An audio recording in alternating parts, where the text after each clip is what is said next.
Baik, Assalamualaikum warahmatullahi wabarakatuh. Perkenalkan, nama saya Ali Giovanni Mubarok dengan NIM 240869197. Pada pertemuan kali ini saya akan menjelaskan sistem codingan saya untuk tugas akhir perkuliahan coding ini. Dan tidak lama-lama, langsung saja kita ke baris 1 sampai 5 ini. Seperti yang kita lihat, ada include instruct, include vector, include imnip, dan using not stdd. Yang pertama itu yang digunakan untuk input output, yang instruct digunakan untuk input output, dan yang vector untuk menambahkan daftar isi dan dinamis. Dan yang ketiga itu iomain untuk format tabel. Dan yang baris terakhir ini stdd, ini setiap melakukan count atau vector. Dan langsung saja kita masuk ke baris ke-6. Baris ke-6 ini untuk membentuk struktur tim. Dan yang baris ke-7 kita menyiapkan nama tim. Dan yang baris 8 sampai 13 menyiapkan statistik pertandingan. Mainnya, menang, seri, kalah, gol masuk, gol bobol. Dan yang baris ini baris 15 sampai 17 kita menunjukkan fungsi hitungan poin. Menang sama dengan 3 poin, kalau seri itu 1 poin, dan kalau kalah itu nggak dapat poin ya. Kalau kalah 0 poin. Dan yang baris 19 sampai 21 itu fungsi untuk menghitung selisih gol. Kita masuk ke selanjutnya, ada baris 27 ini struktur pertandingan. Kita menentukan struktur pertandingan. Dan baris ke-8 ini menyiapkan indeks tim, home atau away. Kita main di kandang atau di tandangnya nanti. Dan yang baris yang selanjutnya itu 29 sampai 30 itu skornya nanti atau default sama dengan -1 untuk menandakan belum dimainkan. Dan kita masuk ke baris selanjutnya, ada di baris 37 adalah times. Times ini adalah daftar menu semua tim, dan kita menggunakan schooler juga. Schooler ini kita gunakan untuk membuat daftar semua pertandingan dalam pertandingan ini.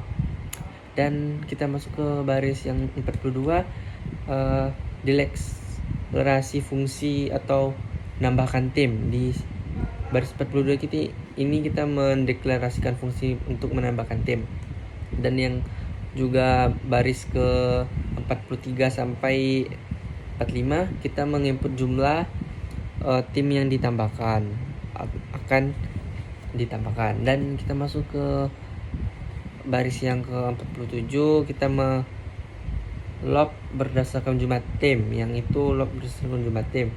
Dan yang baris 48 sampai 50 input nama tim. Dan baris 51 kita menambahkan tim baru atau vector times. Dan yang selanjutnya ada itu baris 62 melalui fungsi. Baris ke-63 itu kita menghapus jadwal lama jika tidak ada. Dan yang baris 64 ini kita mengambil jumlah tim, mengambil jumlah timnya, berapa jumlah timnya nanti ya.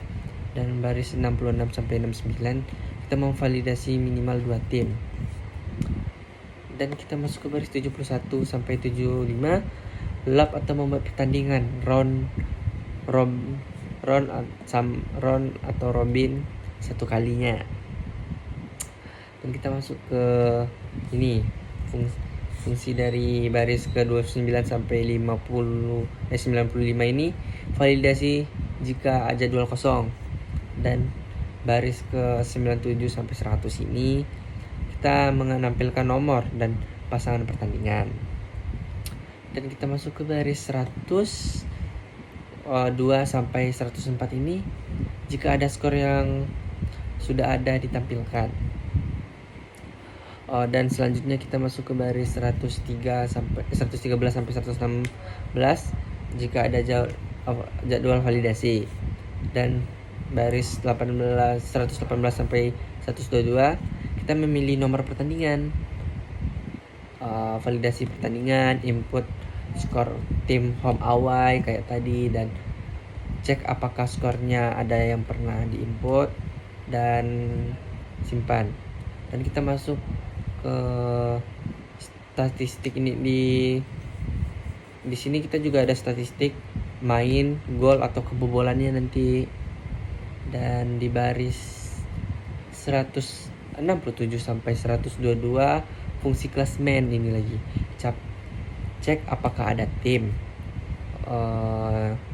Dan di baris ke 173 ini selain tim ke tabel sementara agar sorting tidak mengubah data asli. Dan sorting manual juga ada di 175 sampai 176 log double sort. Dan dari 178 sampai 181 ini urutan berdasarkan poin atau selisih gol yang dimasukkan. Dan selanjutnya ada baris 22 sampai 68. Di baris ini kita memvalidasi menu, menampilkan menu program, menjalankan fungsi sesuai menu, program berulang hingga username menemukan angka 0. Nah, dari situ kita masuk ke inti runnya lagi. Di run yang pertama ini kita pilih yang pertama kita memilih satu, contohnya kita memilih satu ini kan kita memilih masukkan timnya. Kita pilih berapa tim yang mau dimainin. Kayak di yang pertama ini kita masukkan 4 tim yang main. Akan nanti itu ada tim A, tim B, tim C, dan tim D. Nah, setelah kita lakukan itu tadi, nah kita masuk lagi ke contoh. Kita masuk lagi ke contoh. Kita ambil menu yang 2 ini, kita tentukan jadwalnya mainnya. Setelah berhasil, itu ada tadi bawah itu tanda sudah berhasil diinputkan jadwalnya.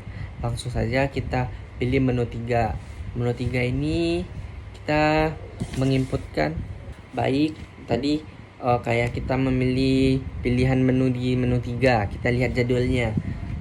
Kapan sih mereka nih main, kayak ini kan udah ditentuin nih. Di sini jadwalnya tim A main pertama di menu pertama, tim A lawan B, tim A lawan C, tim A lawan D, dan tim B lawan C, tim B lawan D, dan C lawan D. Dan ada 6 pertandingan, itu kan 6 menunya. Jadinya nanti kita inputkan, kita pilih 4 untuk menginputkan skor timnya. Kita input 4 kan, di 4 nih nanti ada tuh kita mau inputkan yang mana. Kita inputkan contohnya yang satu dulu, A lawan B.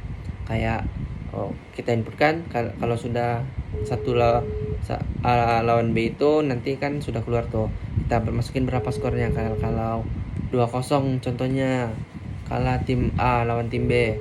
Nah, sampai seterusnya kita masukin kayak gitu, input skor yang kita pencet 4 dan kita inputkan skor A lawan B, A lawan C, A lawan D, B lawan C, B lawan D, dan C lawan D.